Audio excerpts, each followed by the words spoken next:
નમસ્કાર, Gujarat weather update સાથે હું છું ભગવતી વિશાવડિયા।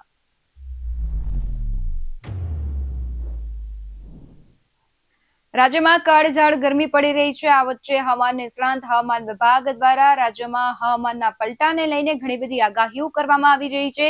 અને પહેલા પણ આપણે જોયું હતું કે ભર ઉનાળે કમોસમી જે વરસાદ છે તે વરસ્યો હતો, માવઠું થયું હતું, તેને લઈને ખેડૂતોને ખૂબ મોટા પ્રમાણમાં નુકસાન થયું। ફરી એક વખત ક્યાંક વરસાદી ઝાપટા તો ક્યાંક અમુક તારીખો છે ત્યાં સુધી અમુક વિસ્તારમાં ખૂબ ગરમીનું પ્રમાણ વધવાનું છે તેવી આગાહી કરવામાં આવી છે। પરંતુ તેના પહેલા આપણે વિંડીના માધ્યમથી સમજવાનો પ્રયાસ કરીએ કે આજે એટલે કે શનિવારે કયા વિસ્તારમાં ને ખાસ કરીને રાજ્ય છે તેના કયા શહેરમાં વધારે પડતી ગરમી અનુભવાશે। તો આજે અમદાવાદ સહિતનો જે આખો વિસ્તાર છે ત્યાં વધારે કાળઝાળ ગરમી પડવાની સંભાવનાઓ છે। એટલે કે અમદાવાદ સહિતનો આખો વિસ્તાર છે, અહીંયા રાજકોટ, સુરેન્દ્રનગર સહિતનો વિસ્તાર છે, ત્યાં ક્યાંક છે અત્યારે વાતાવરણ ખૂબ ગરમ દેખાઈ રહ્યું છે।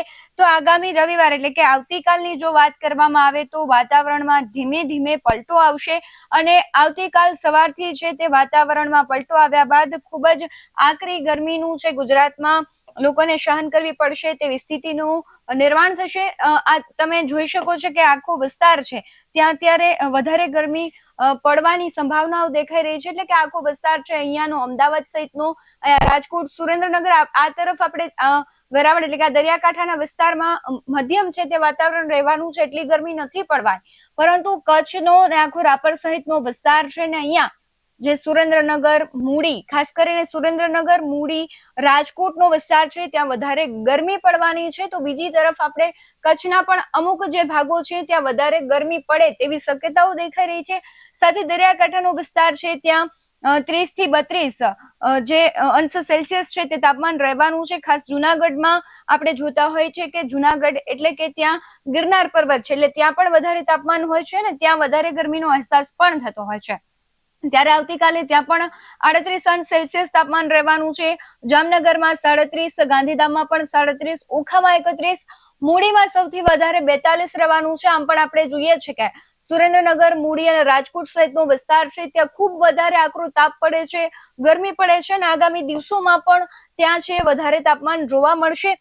ત્યારબાદ ધીમે ધીમે વાતાવરણ છે આ તરફ એટલે કે અમદાવાદની નીચેનો ભાગ અને દરિયાકાંઠાથી થોડો ઉપરનો ભાગ છે ત્યાં જોવા મળશે। સાથે જ છે આગામી દિવસોમાં જે 11 તારીખ સુધી છે વાતાવરણમાં પલટો આવશે અને ખૂબ ગરમી પડશે, પરંતુ ત્યારબાદ છે વાતાવરણમાં પલટો આવતા અમુક એવા વિસ્તારો છે કે ત્યાં કમોસમી વરસાદના છાંટા પડી શકે છે અને ખેડૂતોની સાથે જે કહેવાય છે કે આખું વાતાવરણનું ચેન્જ આવે એટલે લોકોમાં આરોગ્યને લઈને પણ ઘણા બધા પ્રશ્નો થતા હોય છે। ત્યારે હવામાન નિષ્ણાંત અંબાલાલ પટેલ શું કહી રહ્યા છે તેના પર નજર કરીએ। હવે લગભગ પવનની ગતિ વધારે રહેશે, તેજ ગતિના પવનો, સખ્ત પવનના તોફાનો રહેવાની શક્યતા રહેશે। ખાસ કરીને ઉત્તર ભારતના ભાગો, પૂર્વ ભારતના ભાગોમાં સખ્ત પવનના તોફાનો રહેવાની શક્યતા રહેશે અને ક્યાંક કરા પડવાની શક્યતા પણ રહેશે। લગભગ 50 થી 60 કિલોમીટરની ગતિના પવનો ફૂંકાવાની શક્યતા રહેશે। મધ્ય ગુજરાતના ભાગોમાં પણ સામાન્ય પવનો 10 કિલોમીટર કે 25 કિલોમીટર અને આંચકાના પવનો લગભગ 40 થી 45 કિલોમીટરની ઝડપના પવનો રહેવાની શક્યતા રહેશે। ઉત્તર ગુજરાતના ભાગોમાં પણ તેજ ગતિના પવનો ફૂંકાવાની શક્યતા રહેશે અને લગભગ કોઈ ભાગમાં 50-55 કિલોમીટરની ઝડપના પવનો ફૂંકાશે। સાબરકાંઠાના ભાગોમાં પવન ફૂંકાશે, અરવલ્લીના ભાગોમાં પવન ફૂંકાશે અને પંચમહાલના ભાગોમાં પણ પવન ફૂંકાવાની શક્યતા રહેશે। મહીસાગરના ભાગોમાં પણ પવન ફૂંકાવાની શક્યતા રહેશે। કચ્છના ભાગોમાં પવનનું જોર વધુ રહી શકે। પશ્ચિમ સૌરાષ્ટ્રના ભાગોમાં પણ 40 કિલોમીટરની આસપાસના આંચકાના પવનની ગતિ રહેવાની શક્યતા રહેશે।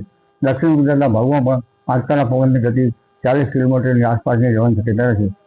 જૂનાગઢના ભાગોમાં પણ 40 કિલોમીટર આસપાસ આંચકાના પવનની ગતિ રહેવાની શક્યતા રહેશે।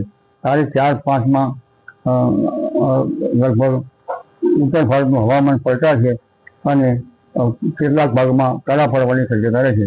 તારીખ 5, 6, 7, 8 કે 12 સુધીમાં ગુજરાતમાં પંચમહાલના ભાગો, પૂર્વ ગુજરાતના ભાગોમાં અને દક્ષિણ ગુજરાતના ભાગોમાં ત્યાં હળવો વરસાદ કે છાંટા થવાની શક્યતા રહેશે। સૌરાષ્ટ્રના ભિન્ન ભાગોમાં પણ વાદળવાયુ આવવાની શક્યતા રહેશે। રાજ્યમાં જે પ્રમાણે અત્યારે મિશ્ર વાતાવરણ આમ તો જોવા મળી રહ્યું છે, ક્યારેક ખૂબ વધારે ગરમી પડી રહી છે તો ક્યારેક ફરી કમોસમી વરસાદ છે તે કહેર વરસાવતો હોય છે. આ બધાની વચ્ચે અત્યારે તાપમાન 43 થી 45 ડિગ્રી સુધી અમુક એવા શહેરો છે કે ત્યાં પહોંચી રહ્યું છે. ત્યારે આ બધી કાળઝાળ ગરમી વચ્ચે લોકોએ પણ સાવચેત રહેવાની જરૂર છે. બપોરના સમયે કામ વગર બહાર ન નીકળવું જોઈએ તેવી ગાઈડલાઈન પણ બહાર પાડવામાં આવી છે. ત્યારે આવા જ વધુ અહેવાલો સાથે ફરી મળતા રહીશું. તમે મારી યુટ્યુબ ચેનલને સબસ્ક્રાઇબ કરવાનું અને ફેસબુક અને ઇન્સ્ટાગ્રામ પર ફોલો કરવાનું ભૂલશો નહીં. બાકી અવનવી અપડેટ્સ મેળવવા માટે આપ જોતા રહો BS9 ન્યૂઝ. નમસ્કાર.